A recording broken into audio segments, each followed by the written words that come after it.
Sa mga gusto po magpagawa ng bahay, ito po. Siya po yung ano dito, architect. Architect po siya. Gumagawa po siya, gumagawa ng bahay. Kung ano gusto niyong ipapagawa, kaya niya po. Contact lang po kayo, ilalagay ko sa comment section.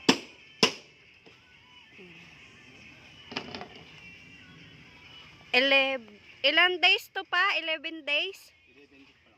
11 days pa lang to nagawa nila. Kita nyo naman. 'Di ba? Ang bilis.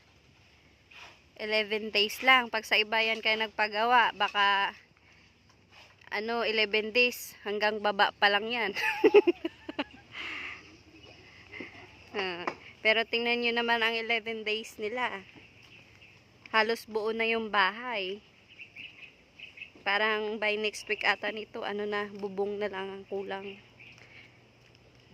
Dito yung kusina nila, hindi pa tapos. Bale, ito muna yung gagawin nila ngayon. Yan ang uunahin nila.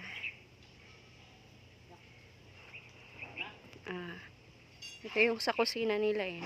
Ayan o. Diba?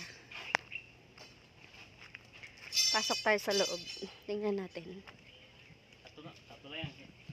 Bale, diyang area na yan, dyan banda, bale yan yung magiging kwarto.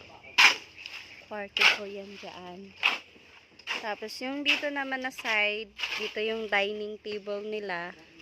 Then, maglagay na lang siguro ng division para, or division konti para sa sala nila. Ayan.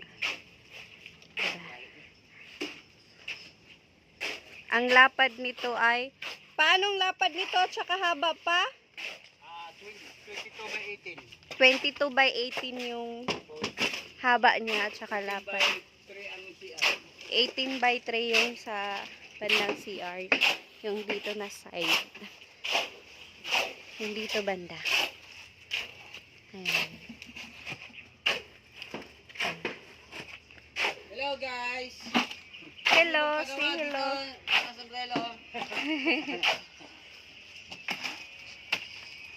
Kaya kung magpapagawa po kayo ng bahay, gumagawa po sila. Ayan po oh. Gumagawa.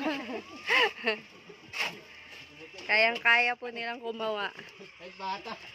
Ng 11 days lang, halos mabubuo na yung bahay nyo. Dito pala yan ang niya, ang magiging pintuan niya kasi may terrace din siya eh. Terrace ba tawag niyan pa? Dito terrace? Front terrace. Front terrace pala. Canopy terrace siya. Oh, yun pala daw. Giatay. Kasi may design sa konti eh. Kaya maganda siya tingnan. Bali, pag nabuo siya, i-update ko kayo para makita nyo ang kabuuhan at saka ilang days lang nilang ginawa. Diba? O, sige guys, dito na lang muna tayo. See you next video. Bye-bye.